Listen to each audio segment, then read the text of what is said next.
A very good morning to all of you students. नव साम्राज्यवाद के बारे में हम डिस्कस कर रहे थे और इसमें मैंने आपको नव साम्राज्यवाद के स्वरूप के बारे में कुछ बताया था। और इसके स्वरूप की एक अन्य विशेषता ये है कि जो नव साम्राज्यवाद के अंतर्गत जो देश उपनिवेश स्थापित करते थे तो उस उपनिवेश के लोगों को वो अपने प्रशासन में उच्च प्रशासनिक पद प्रदान नहीं किया करते थे। ये भी नव साम्राज्यवाद का ये कह सकते हैं कि एक स्वरूप है। और साथ ही साथ जो साम्राज्यवादी देश थे वो अपने उपनिवेश के लोगों पर अनेक प्रकार के राजनीतिक और आर्थिक प्रतिबंध लगाया करते थे। उन्हें बहुत सी चीज़ें करने की मनाही हुआ करती थी। जैसे आप देखो, भारत में अंग्रेज़ों ने जो साम्राज्यवाद किया तो भारतीयों पर बहुत तरह के प्रतिबंध लगा रखे थे, बहुत तरह के राजनीतिक और आर्थिक प्रतिबंध। भारतीयों को ऊंचे प्रशासनिक पद नहीं दिए जाते थे। जैसे शायद आपने पहले भी पढ़ा हो, 1857 की क्रांति के बारे में जब मैंने बताया था तो मैंने आपको ये कहा था कि किसी भी सेना में मतलब अंग्रेजों की सेना में भारतीयों को सूबेदार के ऊपर कोई पद नहीं दिया जाता था। तो ये नव साम्राज्यवाद की एक विशेषता भी है, स्वरूप भी है। और स्वरूप ये है कि उपनिवेशों का आर्थिक शोषण किया जाता था।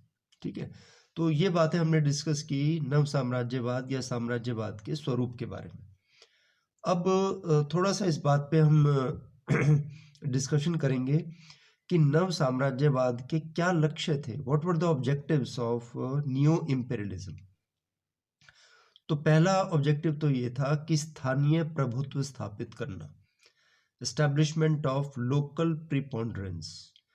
इसका ये मतलब है कि हर एक साम्राज्यवादी देश जो होता था, यूरोप के देश थे उस समय, जो साम्राज्यवाद मतलब नव साम्राज्यवाद की जब हम बात कर रहे हैं, तो वो अपने आसपास के देशों पर प्रभुत्व स्थापित करने का प्रयास करता था। वो देश स्थानीय प्रभुत्व स्थापित करने का मुख्य उद्देश्य मतलब स्थानीय प्रभुत्व स्थापित करना ही उसका प्रमुख उद्देश्य होता था कि लोकल प्रीपोंडरेंस, आसपास के जो राज्य हैं उन पर अपना आधिपत्य स्थापित करना। जैसे देखो, पहले राजा हुआ करते थे, जैसे भारत के राजाओं की बात कर रहे हैं हम, तो वो अपने साम्राज्य का विस्तार करते थे, अपने आसपास के क्षेत्रों पर, आसपास के प्रदेशों पर वो अधिकार किया करते थे। 19वीं शताब्दी में एक जर्मनी का नेता था जिसका नाम था ऑटो वॉन बिस्मार्क। शायद आपने नाम पहले सुना हो, जिसने जर्मनी का एकीकरण भी किया था। तो उसने इस नीति का पालन किया। आपको जान के आश्चर्य होगा कि इटली में 360 राज्य थे, मतलब 360 छोटे छोटे राज्यों में बटा हुआ था इटली। और जर्मनी मतलब सॉरी, इटली नहीं, जर्मनी, जर्मनी का एकीकरण, उन 360 राज्यों का एकीकरण हिटलर सॉरी बिस्मार्क ने किया था। हिटलर तो बाद में आया था। ऑटो वन बिस्मार्क ने 19वीं शताब्दी में लगभग 1870 के आसपास जर्मनी का एकीकरण किया था। तो उसने भी इसी प्रकार की नीति का पालन किया था। ठीक है, रूस ने भी उसके आसपास के जो देश थे, जैसे फिनलैंड है, पूर्वी यूरोप है, बाल्कन का जो क्षेत्र है, ईरान है, उस पर प्रभुत्व स्थापित करने का प्रयास किया था। ठीक है, तो स्थानीय प्रभुत्व स्थापित करना ये जो है नव साम्राज्यवाद का लक्ष्य होता था। फिर दूसरा लक्ष्य था महाद्वीपों के देशों पर शासन स्थापित करना। एक और महाद्वीपीय देशों पर शासन स्थापित करना भी इसका लक्ष्य होता था। कुछ इतिहासकारों ने इसे भौगोलिक रूप से निर्धारित साम्राज्यवाद कहा है। जैसे फ्रांस का शासक था लुईस 14 या लुई 14वां, नेपोलियन तृतीय था, विलियम द्वितीय था। इनका उद्देश्य ये था कि महाद्वीपों पर अधिकार करना है उनको। इसी तरह से 1850 में कैबूर के नेतृत्व में पीडमोंट और सार्डिनिया जो राज्य था, उस पर भी इटली ने अपना उस प्रायद्वीप पर भी इटली ने अपना शासन स्थापित किया। कैबूर was one of the person who was responsible for the unification of Italy। ठीक है, तो उसने भी पीडमोंट और सार्डिनिया के जो राज्य थे उन पर अधिकार स्थापित करने का प्रयास किया था। तो इसी प्रकार की नीति अमेरिका और अन्य देशों ने भी अपनाई थी। कौन सी नीति? महाद्वीपों पर अधिकार करने की नीति। और फिर एक जो आखिरी जो लक्ष्य हम कह सकते हैं, विश्व विजय, वर्ल्ड कॉन्क्वेस्ट। देखिए, साम्राज्यवाद तो हम बहुत प्राचीन काल से ही पढ़ते आ रहे हैं। सिकंदर भी साम्राज्यवादी था, वो भी विश्व विजेता बनना चाहता था।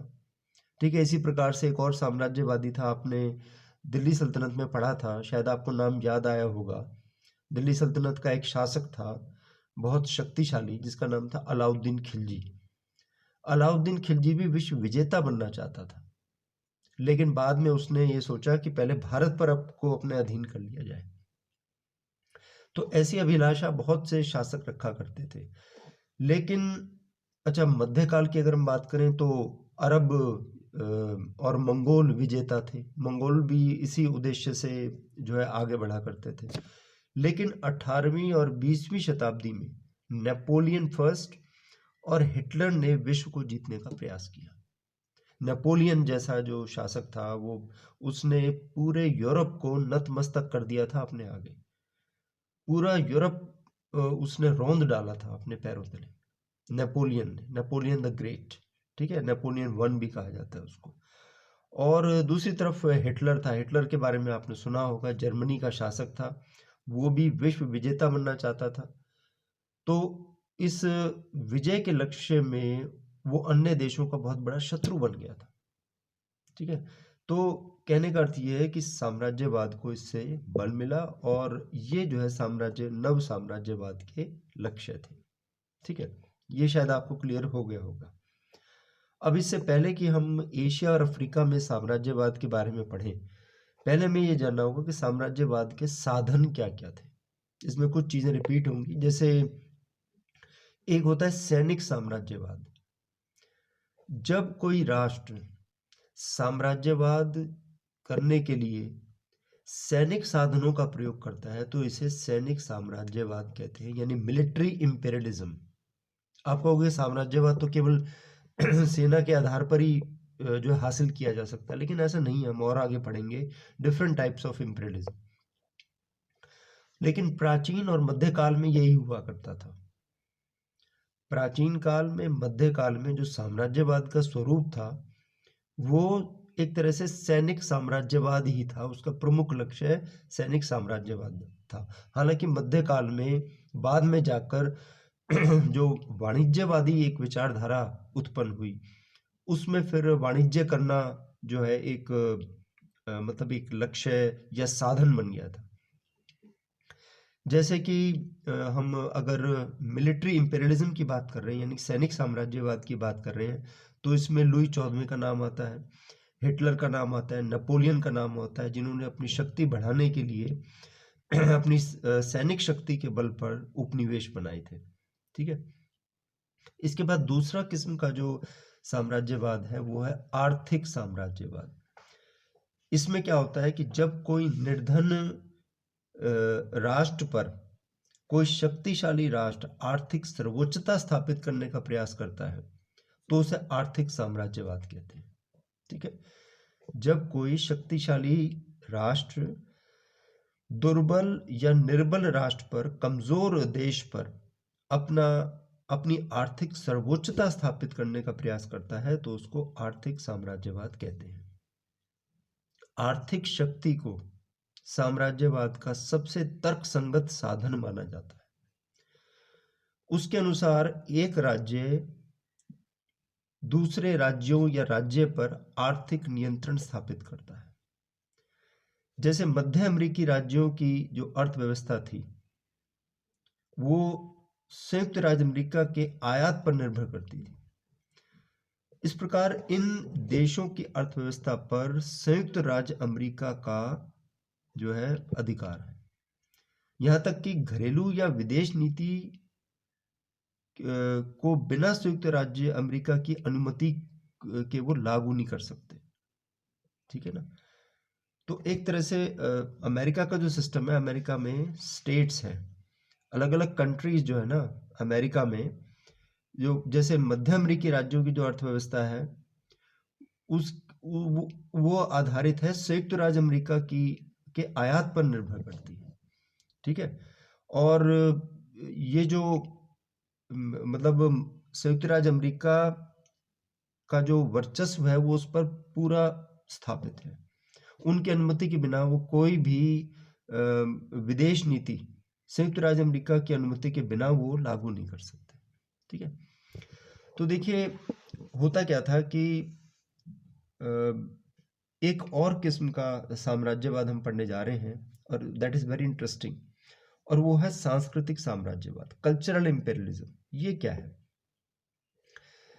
इसमें क्या होता था कि एक राष्ट्र अपनी शक्ति से दूसरे राष्ट्रों के लोगों के मस्तिष्क को परिवर्तित करके अपनी परंपरा, अपनी संस्कृति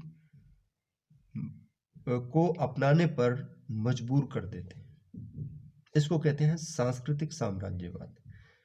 इसमें देखिए सेना का इस्तेमाल नहीं है, इसमें कोई आर्थिक दबाव नहीं डाला गया। इसमें दबाव क्या डाला गया? इसमें दबाव है सांस्कृतिक।